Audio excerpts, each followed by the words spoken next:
আজকে কলা পাতায় মাছ পাতুরি করব, তাই ছোট ছোট তেলাপিয়া মাছ নিয়ে নিয়েছি।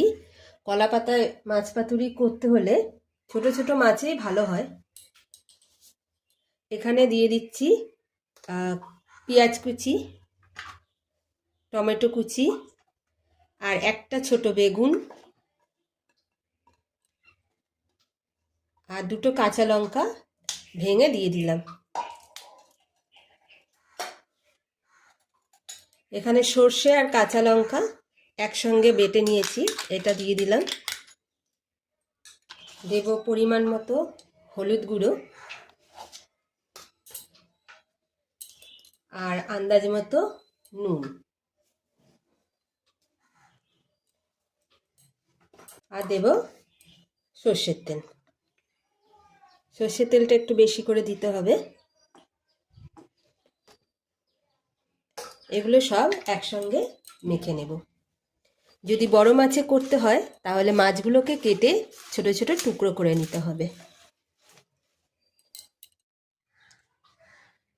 গ্যাসে একটা তাওয়া বসিয়ে কলা পাতাটা দিয়ে দিয়েছি। এবার এই মাছগুলো দিয়ে দেব। মাছগুলো ভালো করে মেখে নিয়েছি, এবার এগুলো দিয়ে দিচ্ছি। পাতাটা একটু আঁচে সেঁকে নিতে হবে যাতে নরম হয়।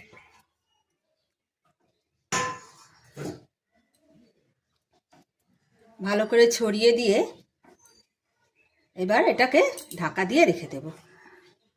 আর আঁচটা একদম আস্তে আস্তে হবে, না হলে পাতাটা পুড়ে যাবে।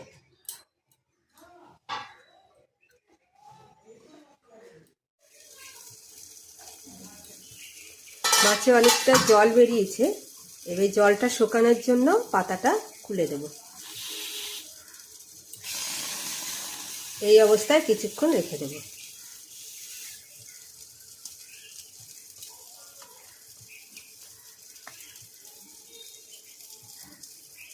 মাছের জলটা অনেকটাই শুকিয়ে গেছে, এবার এই পাতাটাকে আমি উল্টে দেব। একটা থালায় নিয়ে তার পাতাটাকে উল্টে দেব।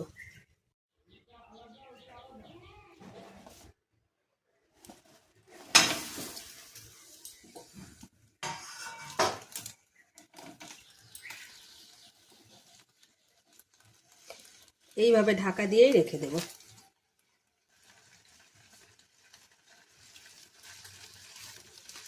মাছ পাতুরি হয়ে গেছে, এবার নামিয়ে নেব।